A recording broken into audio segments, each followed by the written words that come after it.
네, 하나님의 주권, 이 존 칼빈, 장 칼뱅이라는 그 신학자에 대해서 함께 나누도록 하겠습니다. 혹시 오늘 주인공 칼빈, 뭐 칼뱅이라고 불리기도 하죠. 뭐 들어보신 분 혹시 계실까요? 네, 네, 몇 분 계시죠? 그렇죠. 루터와 쯔빙글리의 한 세대 뒤에 나타난 종교 개혁가입니다. 극도의 경건주의와 이 신정 정치를 펼쳤던 그런 사람입니다.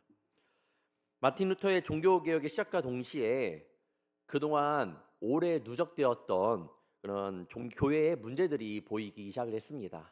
마틴 루터가 딱 한번 문을 열어보니까 정말 누적되었던 오랫동안 누적되었던 교회의 문제들이 많이 보이기 시작한 거예요.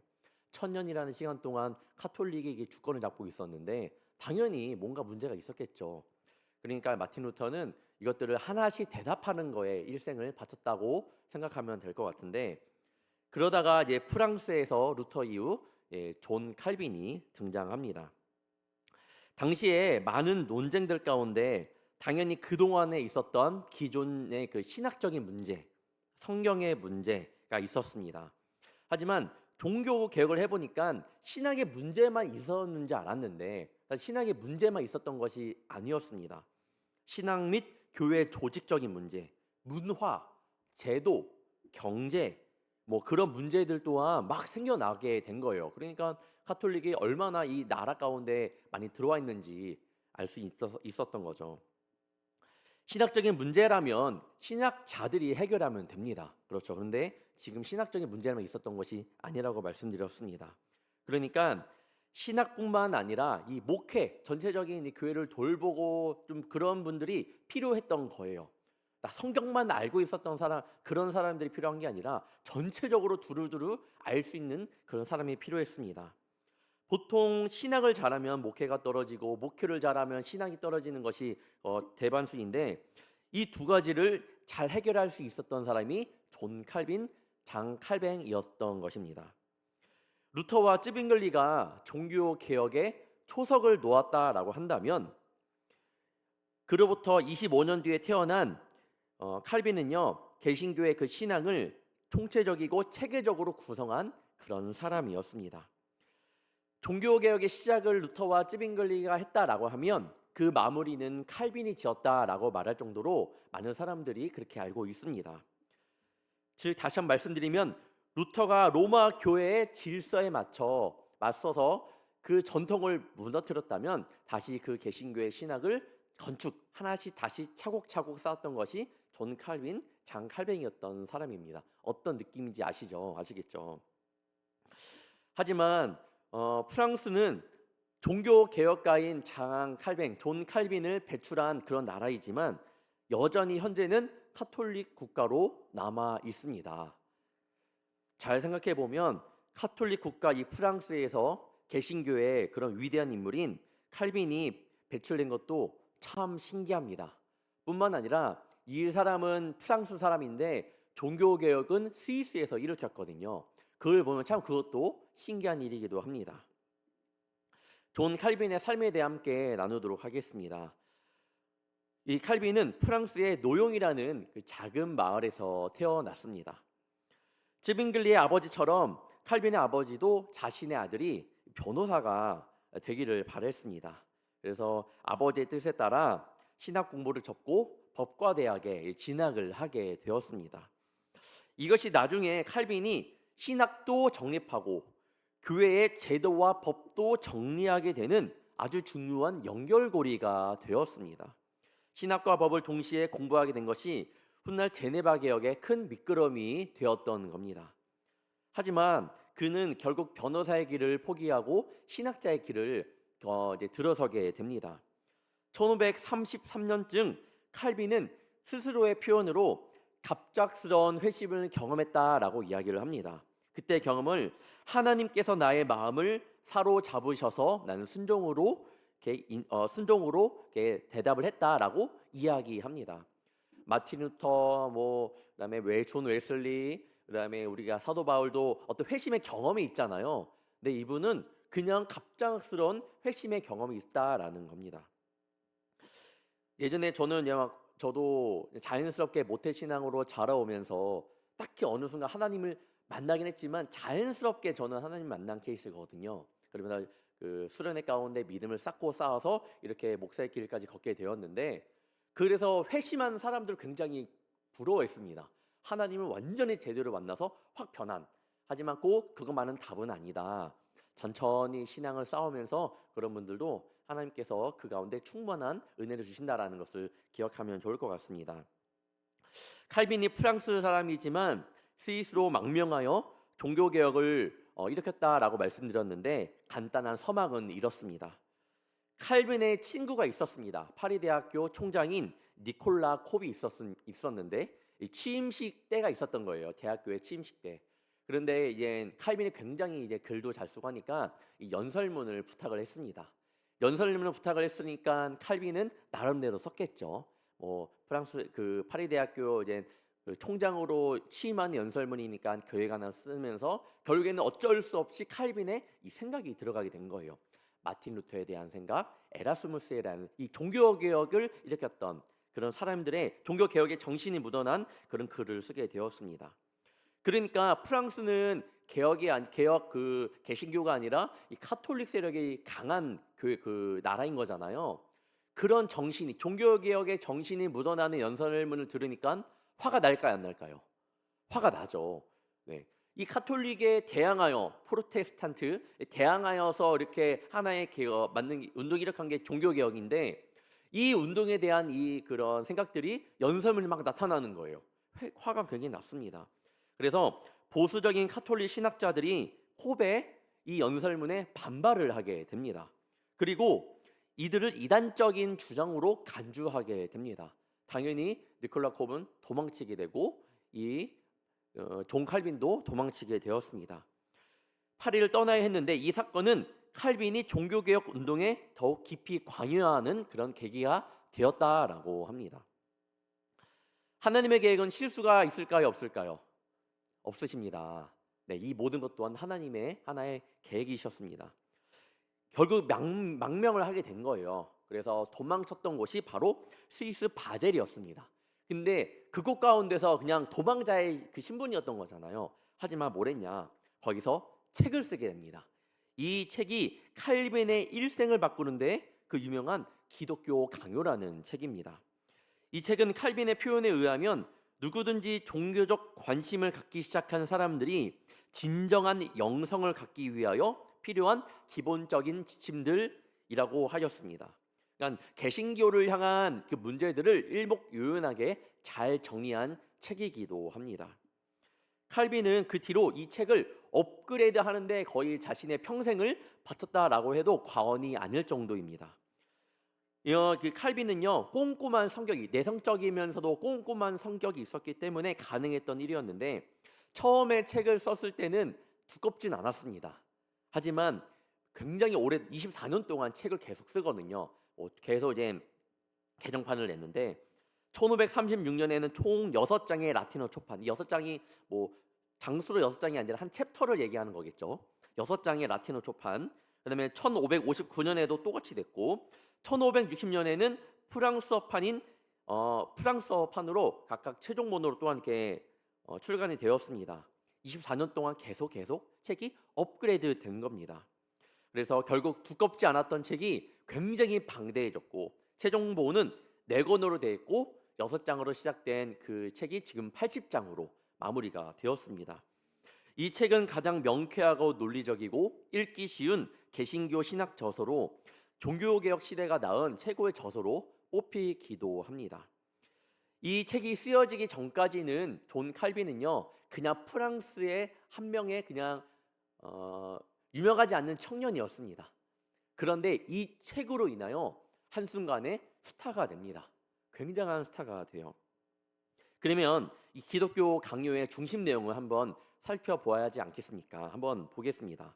그 전에 자신의 신앙을 만드는 데는 2가지의 길이 있다고 합니다. 하나는 자신의 체험을 바탕으로 하나님의 인격과 하시는 일에 대하여 논리를 정리하는 거예요. 먼저 나의 체험을 바탕으로 하나님의 인격과 하시는 일에 대한 논리를 정리하는 거예요. 두 번째는 먼저 하나님에 대한 이론을 쭉 세웁니다. 그리고 거기서부터 삶의 적용시키는 길인데, 루터는 첫 번째 길이었습니다. 기억나시는지는 모르겠지만 루터가 자신의 죄 때문에 굉장한 고민을 하고 이 죄책감 때문에 힘들어했습니다. 그런 삶의 바탕 가운데에서 하나님을 만나고 회심을 하게 되고, 결국에 그 경험을 바탕으로 루터 신앙이 발달이 됐는데, 칼빈은요 두 번째 길을 택했습니다.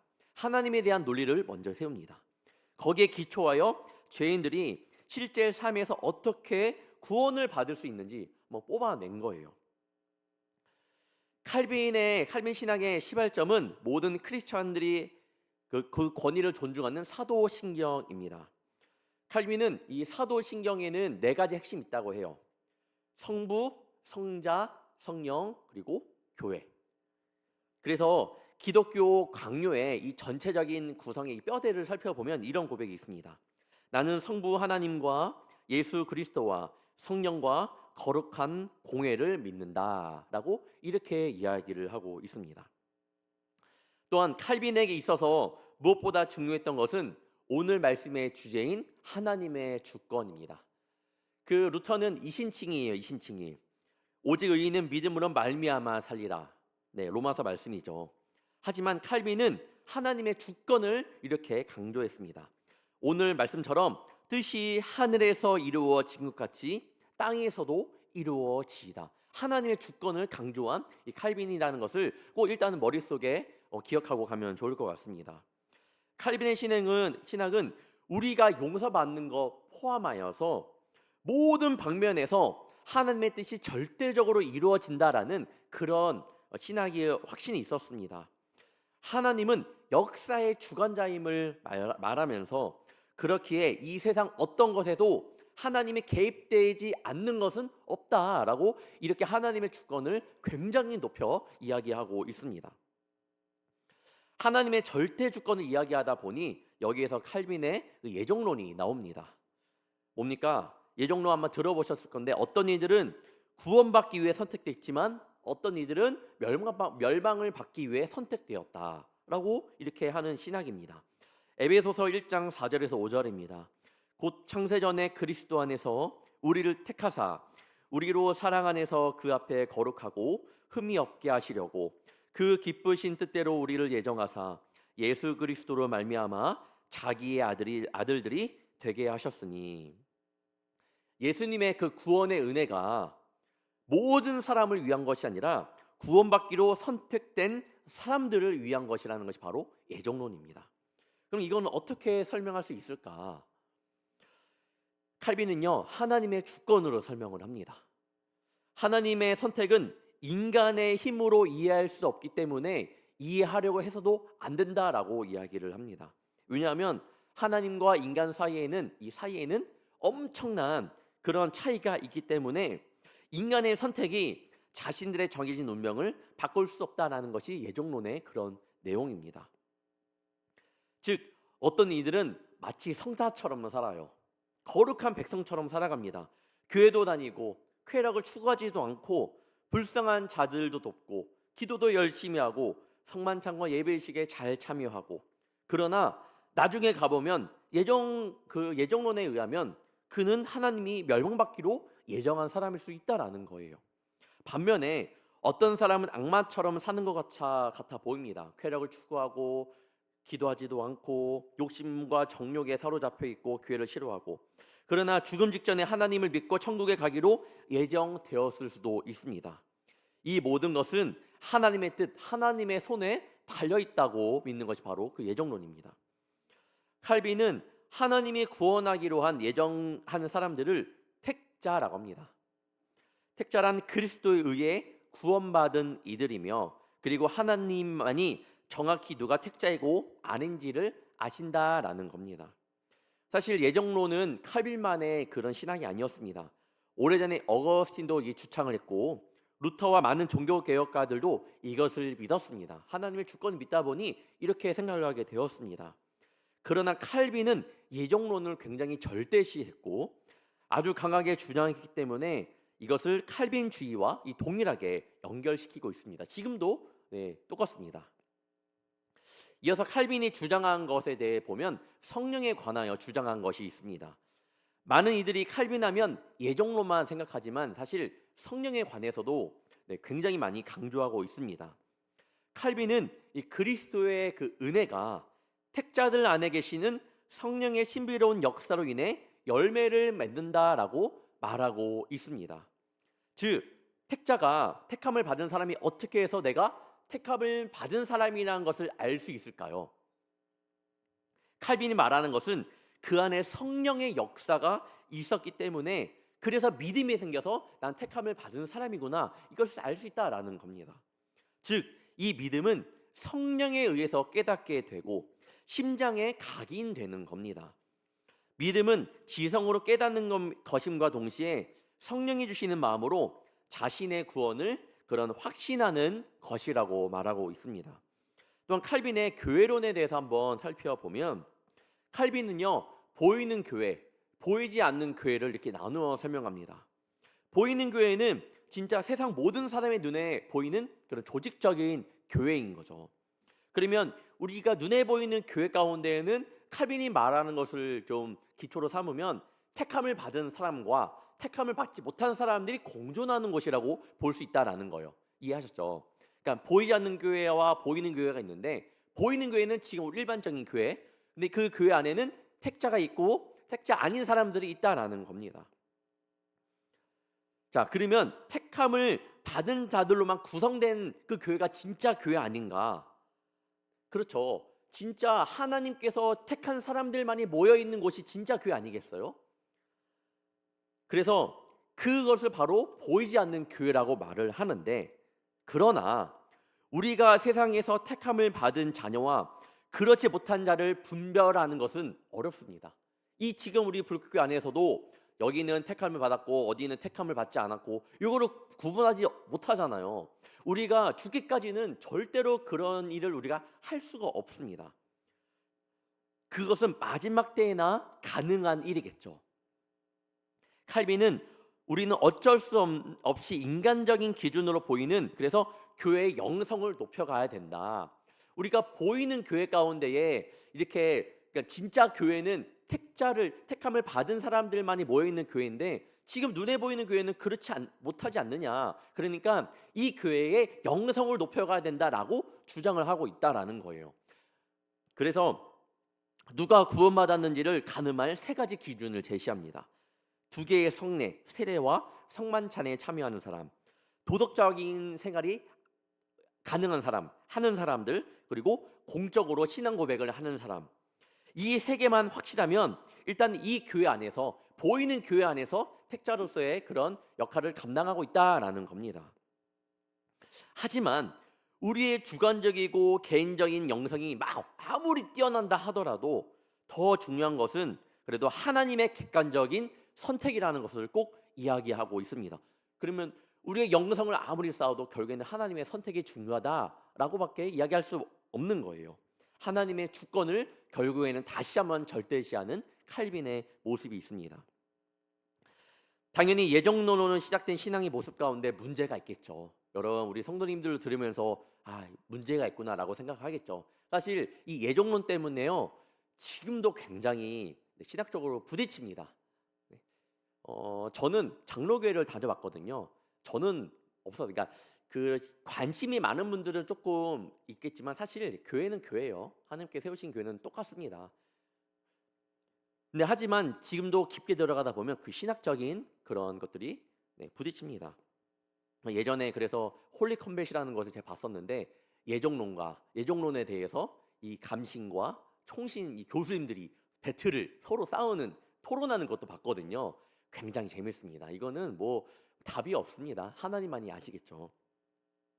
아무튼 이게 문제점이 하나 있었는데, 하나님의 은혜로 구원을 받는다고 하였는데 오직 은혜로 구원받았다라는 것을 강조하다 보니까 부작용이 뭐냐면 이제 사람들이 선행을 안 하는 거예요.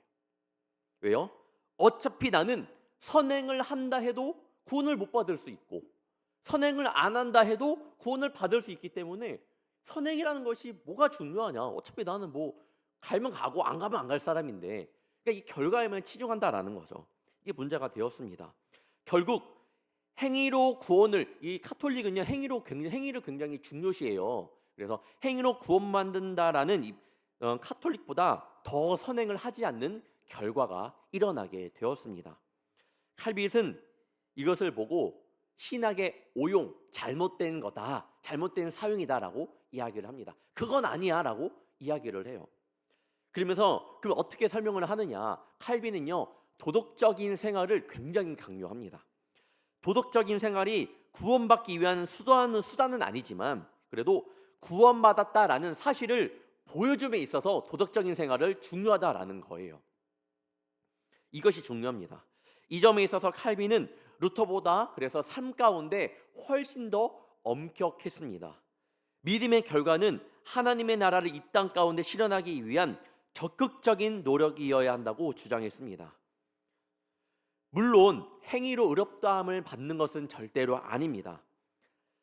그러나 그리스도의 피로 의롭다함을 받은 자는 반드시 그에 맞는 행위를 보이게 된다라는 것이 바로 칼빈의 생각입니다. 자신의 삶에서 거룩을 추구하려 하지 않는 자가 어떻게 진정한 크리스찬일 수 있냐라고 묻는 거예요. 그러니까 예수 믿는 자라면 분명히 그 가운데 거룩한 모습, 도덕적인 모습이 분명히 있다라는 거예요. 그것이 택함을 받은 사람인지 아닌지를 구별할 수 있는 하나의 모습이라는 겁니다.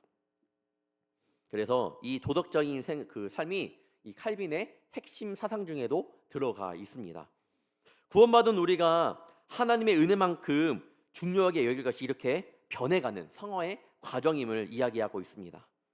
자, 그러면 어떻게 칼빈이 종교적 개혁가가 되었을까요? 이렇게 기독교 강요라는 방대한 책, 그다음에 많은 사람들이 좋아했던, 많이 읽었던 책을 쓴 이 칼빈이 어떻게 종교 개혁가가 될 수 있었을까? 한번 잠시 이야기를 하려고 합니다. 칼빈의 평생 소원은 일단은 책을 썼다라는 것을 보면 어떤 사람인지 알겠죠. 굉장히 진중하면서도 아까 제가 내성적이라고 잠깐 말씀을 드렸는데 그런 사람이기도 합니다. 그래서 평생 소원은 뭐였냐면 조용한 곳에 가서 평생 책을 읽고 글 쓰는 것이었어요. 우리 성도님들 중에도 그런 분이 계시죠. 네, 제가 알기로는 지금 시집을 내시는 우리 장로님도 계신다고 들었는데 그 책을 내시는 우리 장로님도 아무튼 성도님들이 계시는데 그런 분들이 계십니다. 이분도 그랬단 말이에요. 전형적인 학자 스타일이었습니다. 그때도 근데 여전히 종교 개혁으로 인하여 카톨릭과 이 개신교의 이 싸움이 있었던 때예요. 종교 개혁이 일으켰다 해갖고 막 개신교가 확 부상하거나 카톨릭이 확 내려가거나 그런 상황이 아니었습니다. 계속 종교개 이후에도 부딪혔던 겁니다. 그럼에도 뭐예요? 이 칼빈은 평화로이 나 그런 것 말고 평화로이 그냥 나 학문에 매진하고 싶다라는 마음이 있었습니다. 그래서 그때 유럽에 그럴 만한 동네를 찾았는데 스트라스부르라는 곳입니다. 이 사진을 보시면 굉장히 아늑하죠. 네, 한번 꼭 가보시길 바랍니다. 네, 사진만 봐도 저도 지금 가고 싶은데요. 네, 굉장히 조용한 도시였고 학문에 매진할 수 있는 그런 곳이라고 합니다. 이 스트라스부르라는 곳이.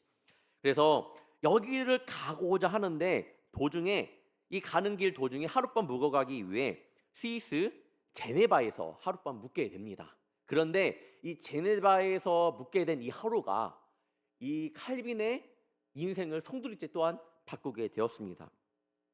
사실 제네바에 들은 것도 스페인과 프랑스 간의 전쟁 때문에 길이 막혀서 우회를 하게 된 거예요. 우회를 하다가 묵은 곳이 스위스 제네바인데 여기에서 굉장한 일이 일어났습니다. 그리고 또한 칼빈은요 제네바에 오래 있을 생각이 없었습니다. 목적은 스트라스부르에 가서 자신의 학문에 매진하는 것이었기 때문이었습니다.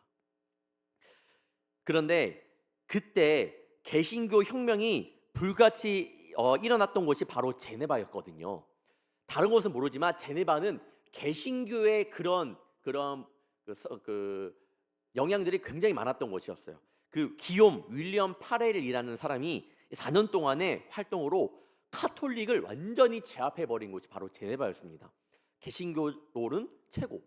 그러니까 뭐 거기 어느 지역마다 다 뭐 위 아래가 있을 거 아니에요. 제네바는 개신교가 거의 카톨릭을 눌러버렸다. 그러니까 개신교 굉장히 뛰어난 곳이었습니다. 자, 이제는 제네바를 그래서 여러 카톨릭과 싸워 개신교를 바꿔놨는데, 자, 바꾸긴 바꿨는데 이 조직을 해야 되잖아요. 조직을 해야 되는데 윌리엄 파렐, 기욤 파렐이라는 사람은 힘은 쓸 줄 알았지만 머리는 쓸 줄 몰랐던 사람이에요. 지식과 지혜로 뭔가 다 했는데 이거를 이제 재정비하고 조직화하는 것이 없었습니다.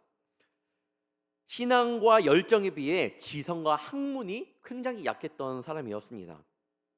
그리고 그 누구도 성경적인 논리의 기초에서 체계적으로 도시의 시스템을 만들어내려고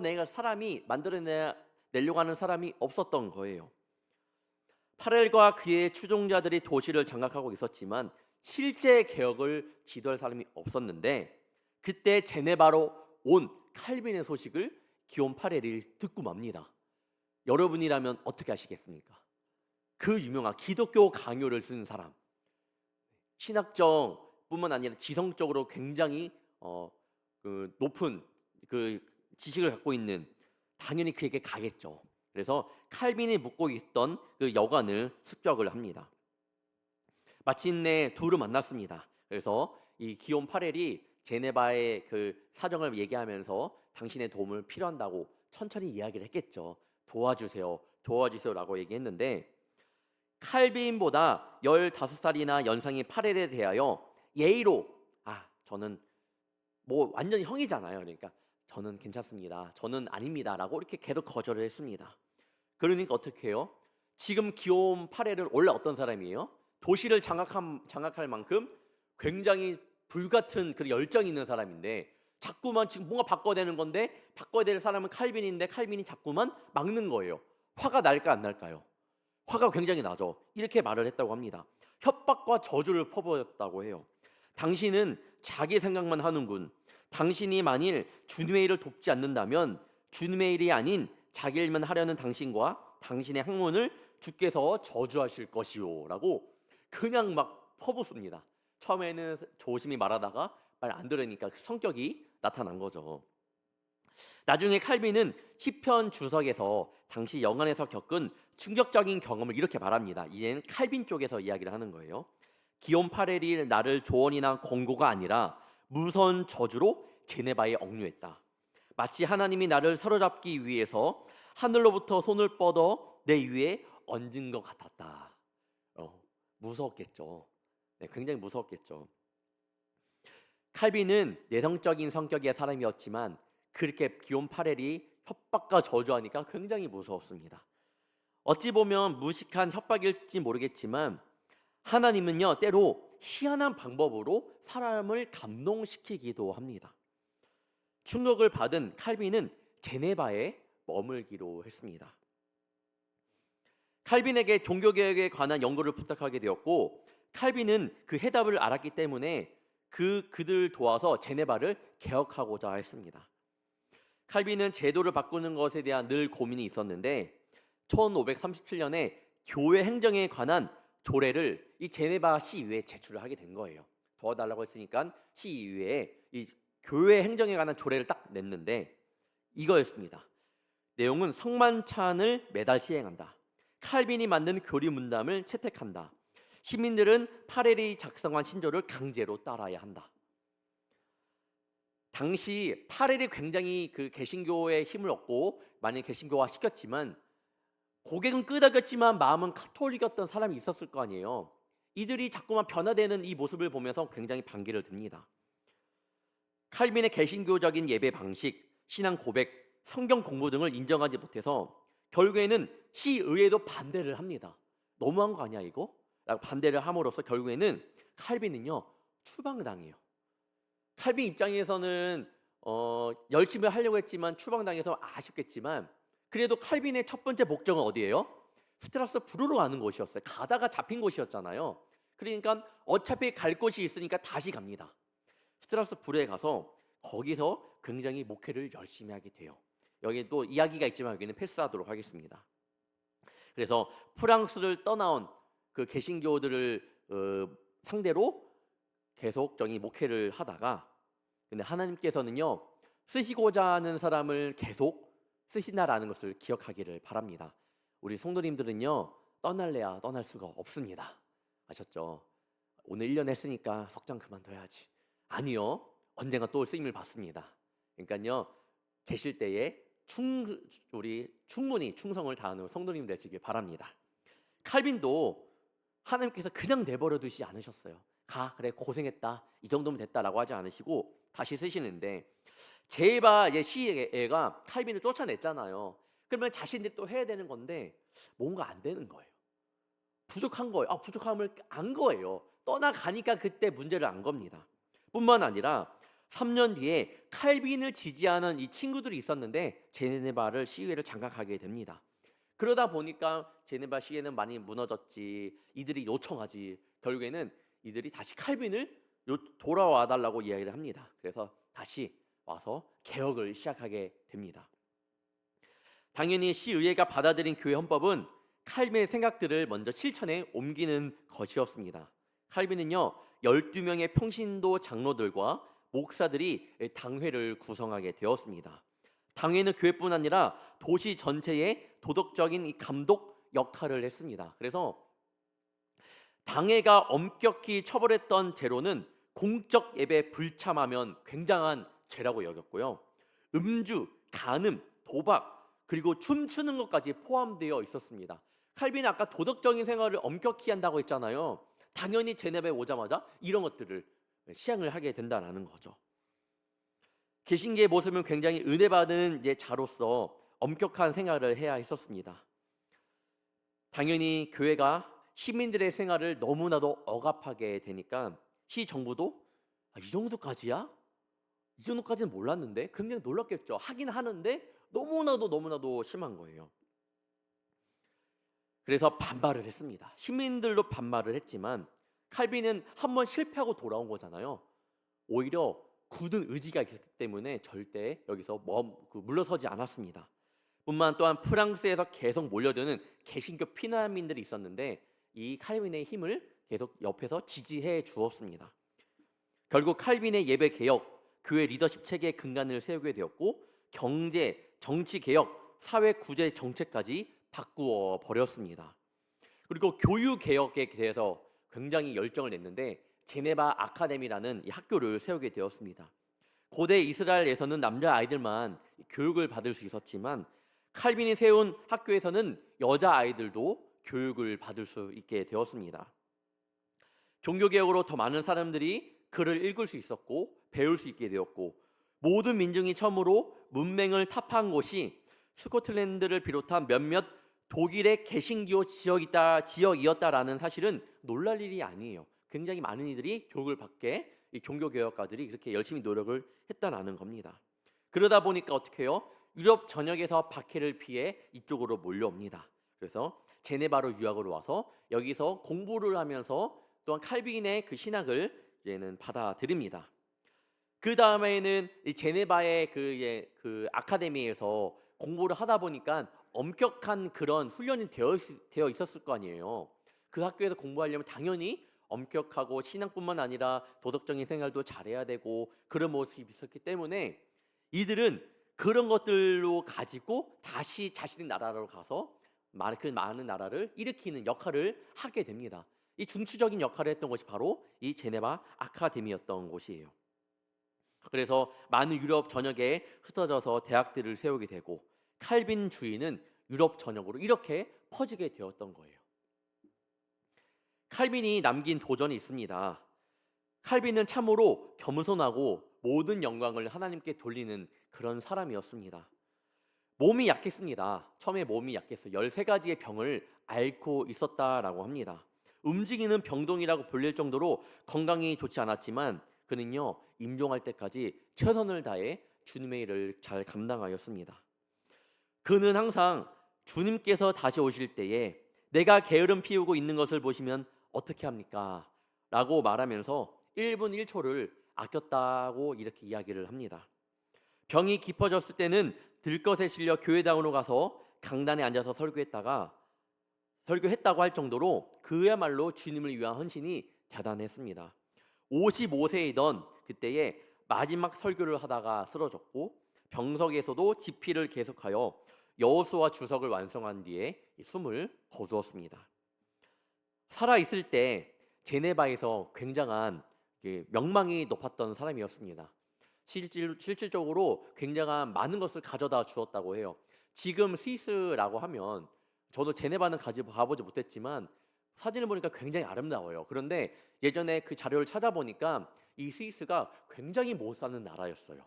굉장히 허름한 곳이었는데 이렇게 축복받은 나라로 이렇게 부상을 하게 됩니다. 또한 그는 죽을 때 자신의 무덤을 화려하게 만들지 말라고 유언을 했습니다.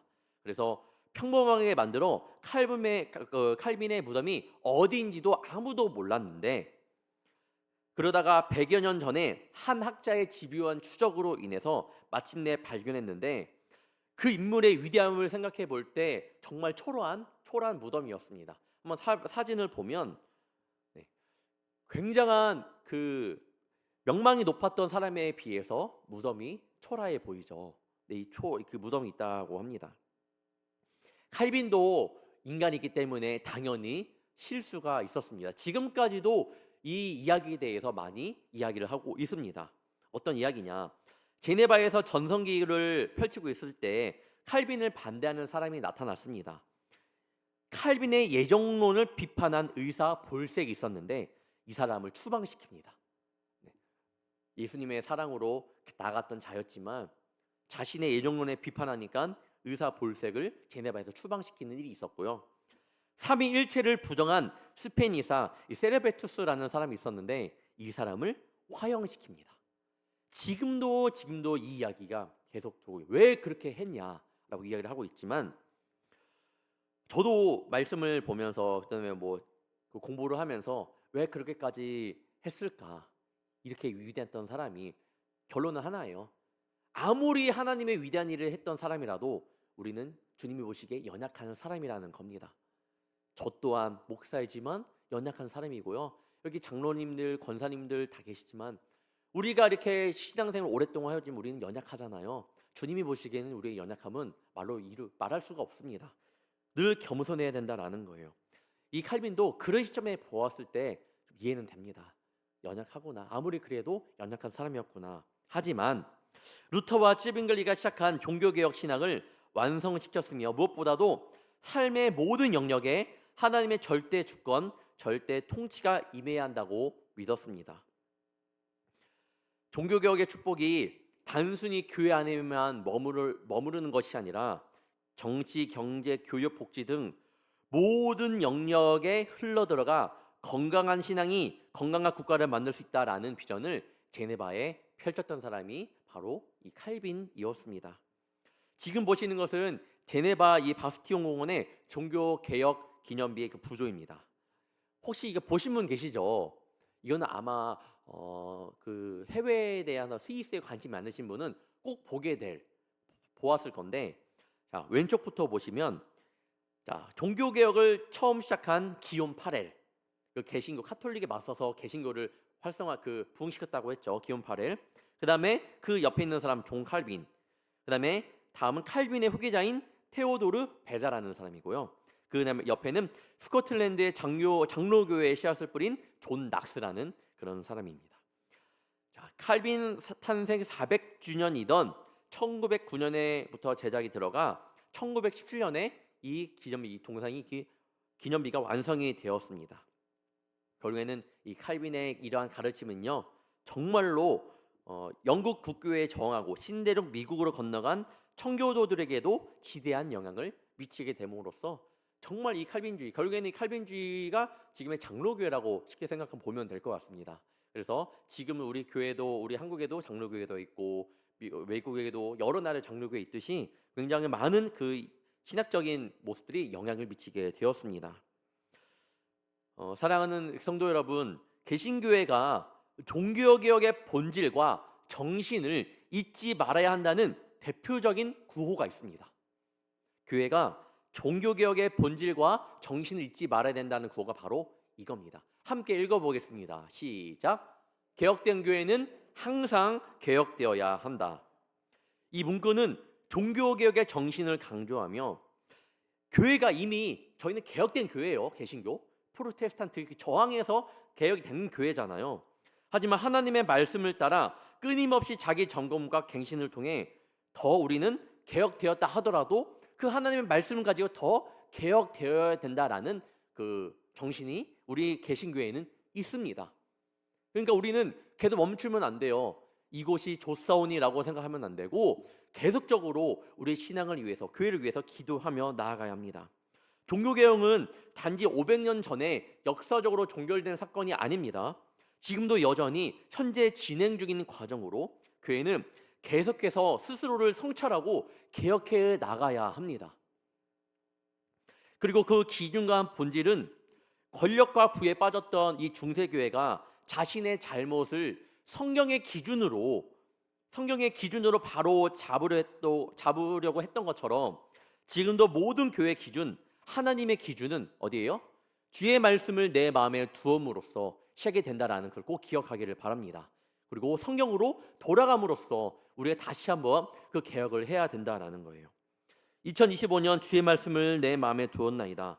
왜 우리 마음 가운데 하나님의 말씀을 우리 마음에 두어야 되는지 아시겠나요?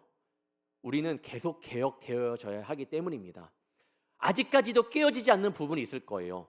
아직까지도 신앙생활을 10년, 20년, 30년, 40년, 50년 해왔지만 아직까지도 깨어지지 않는 나의 그 마음이 있습니다. 여러분, 개혁되어져야 합니다.